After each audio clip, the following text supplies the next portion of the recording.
안녕하세요. 30대 초반의 여성입니다. 다가올 결혼식을 준비할 때만 해도 앞으로 평생 사랑하는 남편과 행복하게 살 줄 알았습니다. 하지만 이렇게 식장에도 들어가 보지 못하고 헤어지게 될 줄은 몰랐습니다.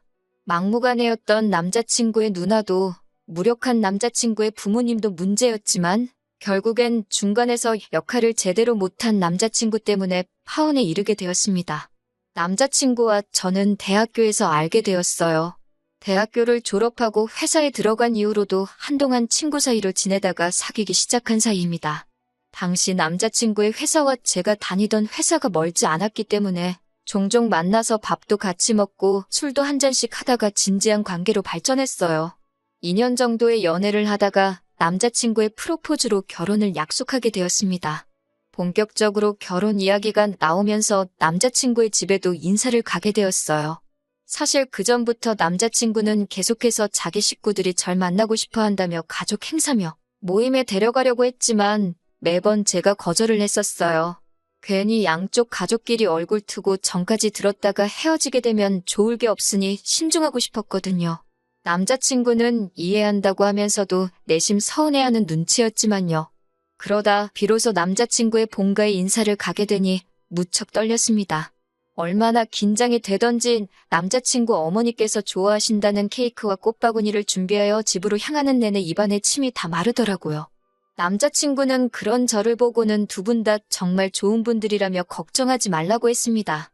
그러면서 자기 부모님은 원래 시장에서 작은 과일 가게를 하셨는데 근처에 대형마트가 들어온 이후로 점점 손님 수가 줄어서 결국 작년에 정리하셨다는 이야기를 해주었습니다. 지금은 나라에서 주는 연금과 가게를 판 돈으로 생활하고 계신다는 설명도 덧붙이더라고요. 1시간 정도 걸려서 도착한 남자친구의 집에는 남자친구의 부모님뿐만 아니라 남자친구보다 4살 많은 누나가 함께 있었습니다. 남자친구도 누나가 같이 있을 거란 걸 몰랐는지 누나가 여기 왜 있냐며 약간 표정이 안 좋아지더라고요. 남자친구의 누나는 내가 부모님 집에도 못 와 있냐며 받아쳤고 남자친구는 더 이상 아무 말도 하지 않았습니다. 남자친구가 누나의 눈치를 보는 듯한 느낌을 받았지만 제가 나설 자리는 아닌 것 같아서 아무 말도 하지 않았어요. 남자친구와 같이 거실에 앉아 있는데 어머님께서 저에게 같이 점심을 준비하자 하셨습니다. 저희더러 오라고 하신 시간이 1시였기에 솔직히 제가 식사 준비를 도와야 할 거라고는 생각하지 못했습니다. 당혹스럽기는 했지만 결혼 이야기가 오가는 사이니 그 정도는 말씀하실 수도 있겠다 싶어서 기쁜 마음으로 도와드리려는 찰나였어요.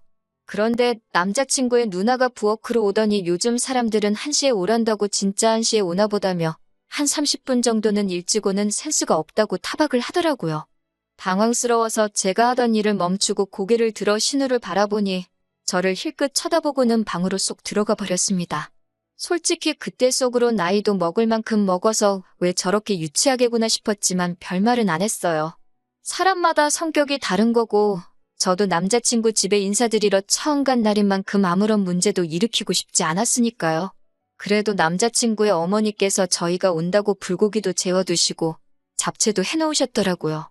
점심 식사를 위해 모두가 식탁에 모였고 제가 잘 먹겠다고 인사를 했습니다. 그러자 남자친구의 누나는 뭐가 또 마음에 안 들었는지 어머님께 얼마나 대단한 사람들이 온다고 이렇게까지 했냐고 빈정거리더군요.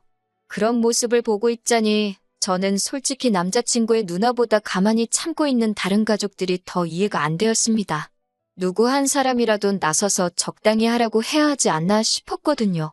마음 같아선 저라도 나서서 남자친구 누나에게 한마디 쏴붙이고 싶은 심정이었네요. 이미 남자친구가 저에 대해서 많은 이야기를 해두었는지 남자친구 부모님께서는 어려운 질문을 하지는 않으셨습니다. 지금이라도 만나게 돼서 반갑다며 다 같이 잘 지냈으면 좋겠다는 덕담이주의 대화가 오고 갔어요. 서로 이해해주고 배려해주고 참아주면 뭔 이겨낼 역경이 없다고 말씀하셨는데 그때는 그게 정확히 무슨 의도로 하시는 말씀인지 몰랐기에 참 듣기 좋게 들렸습니다. 그런데 이번에도 문제는 남자친구의 누나였어요. 고개를 돌리거나 시선을 다른 곳으로 향할 때마다 남자친구의 누나가 저를 쳐다보고 있는 시선이 느껴졌어요. 그러다 저와 눈이 마주치면 남자친구의 누나는 바로 고개를 돌리고 다른 곳을 보는 척 했지만 기분이 영 좋지 않았습니다. 계속해서 저를 위아래로 훑어보는 기분이 들었거든요. 그러더니 뜬금없이 남자친구 누나가 저에게 한 달에 얼마나 버냐고 물어보더라고요. 월급이라는 게 개인적인 정보인데 솔직히 말해주기가 그래서 제가 멋쩍은 웃음을 지어 보이니 윗사람이 물어보는데 왜 말을 안 하고 실실 웃기만 하냐는 거예요. 어이가 없어서 결국 제가 무슨 말을 그렇게 하시냐고 따지니까 어머님께서 언니를 끌고 방으로 가시더군요. 남자친구는 안절부절 못하며 저에게 그냥 이야기해주라며 별것도 아닌데 자기 누나랑 날 세우지 말라고 그러고요. 이제 보니 온 가족이 남자친구 누나에게 절절매고 있던 거지요. 안에서 약간의 고성이 들리더니 다시 언니가 방에서 뛰쳐나와서는 자기 질문 안 들리냐고 저에게 얼마 버냐고 소리를 지르더군요. 순간 저도 벙찌고 화도 나서 한 달에 400 번다고 똑같이 소리를 질렀습니다. 사실 300에서 450 왔다 갔다 하는데 보통 400이라고 말을 하거든요. 아무튼 신우는 잠깐 말을 않고 있더니 너가 그래서 지금 몰아도 되는 것 같냐고, 그래서 지금 자기 앞에서 콧대 높은 척하는 거냐고 말도 안 되는 억지를 썼습니다. 도저히 남자친구 언니의 짜증을 받아낼 재간이 없었던 저는 남자친구에게 그만 가자고 했습니다. 솔직히 미친 여자가 있다면 바로 저 언니다 싶었으니까요. 집 밖으로 나오자마자 저는 남자친구에게 도대체 이게 무슨 상황이냐고 따졌어요. 내가 비록 당신 식구들에게 인사를 드리러 온 상황이긴 하지만 당신 누나가 무슨 자격으로 나를 이렇게 함부로 대하냐고요. 저희가 사귀는 2년 동안 한 번도 큰 소리가 난 적 없었는데 그날만큼은 저도 참을 수가 없었어요. 남자친구는 미안하다면서 자기 누나가 정신적으로 많이 아프다고 그러니까 한 번만 이해해 달라고 절절매더라고요. 그러면서 남자친구가 언니의 과거에 대해 이야기를 해주었습니다. 자기 누나가 별거를 하게 된 이유는 바로 남편 몰래 채팅으로 다른 남자를 만나다가 들켜서라고요. 언니가 그 남자랑 살고 싶다면 남편에게 이혼해달라고 빌었지만 언니의 남편은 언니를 집에서 내쫓기만 했을 뿐 이혼은 안 해준다고 그랬답니다. 내쫓은 뒤에는 생활비를 끊어버렸고 언니에게 쓰라고 줬던 카드도 전부 정지시켜버렸다고요. 대학교 졸업 후 반반한 얼굴 하나만 믿고 취직도 안 하고 남자들만 갈아타며 살던 언니에겐 청천벽력 같은 일이었겠지요. 게다가 언니가 눈이 멀었던 그 남자는 알고 보니 사기꾼이었고 그나마 언니가 가지고 있던 얼마 안 되는 재산도 그 남자한테 털렸다고 하더군요. 남자친구가 이어서 말하기를 얼마 전 통화할 때만 해도 누나가 병원에 있다고 했는데 본가에 들어와서 살고 있을 줄은 몰랐다고 했습니다. 한참 동안 남자친구의 이야기를 듣다 보니 언니가 딱하고 불쌍하다 싶었는데 병원이란 단어를 듣자마자 딱 정신이 확 깨더라고요. 혹시 그 병원이 정신병원이냐고 그러니까 남편이 머뭇거리더니 맞다고 했습니다. 돈까지 다 잃은 후에 언니에게 우울증과 불안장애가 동시에 찾아왔고 가족들이 상의 끝에 언니를 정신병원에 넣었다고요. 하지만 자기도 언니가 벌써 퇴원을 해서 본가에 돌아와 있을 줄은 몰랐다면서 몇 번이고 미안하다고 했습니다. 집에 돌아오니 부모님께서 어땠는지 물어보시더라고요. 저는 고민 끝에 남자친구의 누나가 정신적으로 많이 불안정한 상태라는 걸 말씀드렸습니다. 생각지도 못한 이야기에 저희 부모님도 많이 당황하신 눈치였고 어머니께서는 아픈 사람이 있는 집에 제가 시집가는 건 싫다고 하시더군요. 그리고 며칠 뒤 남자친구가 저희 집에 인사를 오게 되었습니다. 남자친구가 당황하지 않도록 미리 제가 부모님께 언니에 관해 이야기를 했다고 귀띔을 해줘서인지 남자친구가 굉장히 죄인 모드더라고요. 자기가 잘못한 것도 아닌데 기가 죽어있으니까 제 마음도 너무 아팠습니다. 저희 부모님도 그런 남자친구의 모습을 보니 마음이 많이 쓰이셨던 것 같아요. 무엇보다 언니 문제를 빼고는 어디 하나 모난 데 없는 사람이었기 때문에 결국 저희 부모님도 저희가 결혼하는 걸 허락해 주셨습니다. 그렇게 양가 어른들의 허락과 축복 아래 저희는 본격적으로 결혼 준비를 하게 되었습니다. 식은 다가오는 가을에 올리는 걸로 하고 퇴근 후 시간과 주말을 활용하여 짬짬이 하나씩 준비해 나가기 시작했어요. 그런데 그 무렵 남자친구 아버님께 사고가 있었습니다. 어떤 연유에서인지 나이도 있으신 분께서 공사장에 일을 나가셨다가 허리를 크게 다치게 되신 거예요. 의사 말로는 완전히 회복되기까지는 얼마나 걸릴지 아무도 장담할 수가 없다며 가족들이 잘 도와드려야 할 거라고 했습니다. 말수는 많이 없으셔도 늘 인자하고 따뜻한 눈으로 저를 봐주시던 예비 시아버지께 그런 일이 생기니 얼마나 속상하던지요. 저는 남자친구에게 왜 아버님이 그런 일까지 하시도록 내버려뒀냐고 하니까 자기도 분통이 터진다면서 이게 다 언니 때문이라고 하더군요. 알고 보니까 남자친구 누나가 돈을 쓰면 기분이 좀 나아진다면서 남자친구 부모님 돈을 가져다 쓰고 있었다더군요. 옷이나 화장품 그런 것만 사나른 게 아니라 얼마 전부터는 어머님, 아버님이 잠드신 사이 그분들 핸드폰으로 해서는 안 되는 게임을 하고 있었던 모양입니다. 있는 돈을 잃기만 한 게 아니라 빚까지 졌다는 걸 알게 된 남자친구의 부모님께서는 얼마라도 메꿔보시겠다면 남자친구 몰래 공사장에 나가시다가 그런 사고를 당하신 거고요. 듣고 있는데 정말 우라통이 터진다는 게 무슨 뜻인지 알겠더군요. 안 좋은 일이 줄줄이 터지니 정신이 하나도 없었습니다. 비록 남자친구 부모님이 은퇴는 하셨어도 두 분 먹고 사는 데는 문제가 없다고 했고 언니 문제도 신경 쓰지 않아도 된다고 해서 불안했지만 안심하고 있었는데 상황이 완전히 달라져 버렸어요. 솔직히 아무도 입에 올리진 않았지만 남자친구 부모님이 금전적으로 저희를 못 도와주시게 되었다는 걸 알 수 있었고 저도 속이 무척 상했습니다.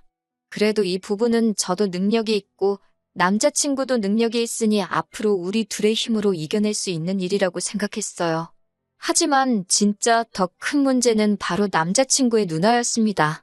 더 이상 자기 부모님한테선 나올 돈이 없다는 걸 알아서인지 처음 만났을 때보다 훨씬 히스테리컬해졌더군요.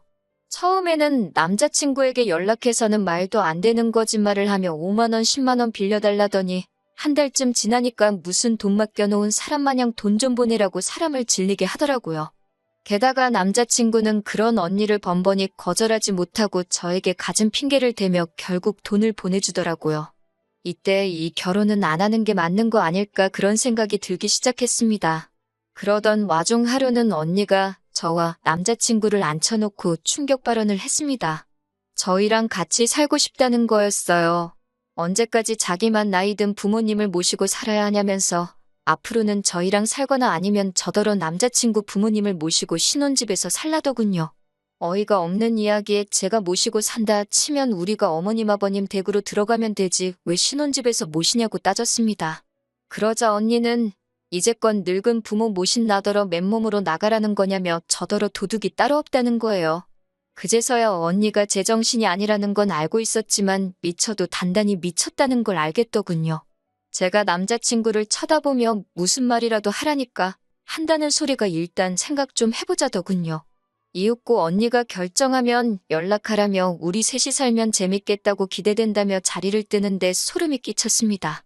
제가 뭘 생각해보냐고 나는 당신 부모님도 모시고 살 생각이 없는데 하물며 정신 나간 언니랑 같이 살라는 거냐고 못한다고 했습니다. 남자친구는 그러자 한다는 소리가 누나가 외로워서 마음의 병에 든 거니까 우리가 같이 살면 그 병이 나을지도 모른답니다. 한 가족이고 자기한테 누나면 저한테도 친언니나 마찬가지 아니냐며 가족 하나 살린다 생각하고 우리 같이 노력해보면 안 되겠냐고요. 그렇게 딱 3년만 살아보자고 그러고도 차도가 없으면 자기도 더는 이런 이야기 안 하겠답니다. 그래서 제가 3년이 아니라 3일도 싫다고 그렇게 언니의 마음의 병에 걱정이면 언니 옆에 붙어서 호흡 불어주고 열 내려주며 살라고 했습니다. 지옥의 구렁텅이에 왜 나까지 데려가려고 하냐고요.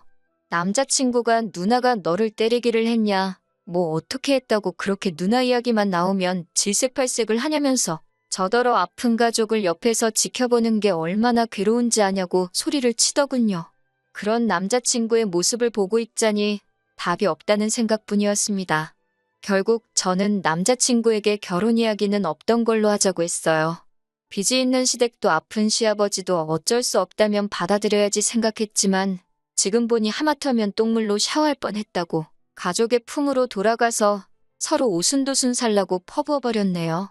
아픈 가족을 옆에서 지켜보는 게 그렇게 힘들면 더욱이 저랑 결혼을 할 생각을 하지 말아야 하는 거 아니냐고. 애초에 아픈 사람들 수발들게 할 생각으로 나랑 결혼하려고 했냐는 거냐 따지니 아무 말도 못하더라고요. 더 길게 이야기할 것도 없다고. 전 그렇게 누나가 걱정되면 아픈 누나 곁에 평생 있게 놓아줄 테니 저는 빼달라고 했습니다. 돌이켜 생각해보니 문제가 누나한테만 있던 건 아닌 것 같네요. 제가 결혼하면 당연히 아픈 누나며 아버님이며 다 수발들며 살 거라고 생각한 남자친구한테도 문제가 있는 거죠.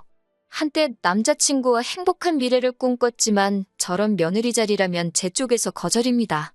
덕분에 파혼하고 나서도 그 어떤 아쉬움이 남아있지도 않아요. 오히려 질질 끌지 않고 단칼에 떼어내버린 결정이 남아있는 후회마저 들지 않게 해준 것 같아요. 오랜 정이 있으니 남자친구에게 충고 한마디만 더 해줬으면 하는 후회는 있네요. 결혼한다고 당연히 상대방이 자기 가족을 내 가족처럼 대할 거라 생각하지 말라는 충고 말이에요. 그 사상부터 고쳐먹지 않으면 평생 너는 결혼 못할 거라고 한마디 더 해주고 싶었는데 그 말 한마디 못한 것만 아쉬움이 남습니다.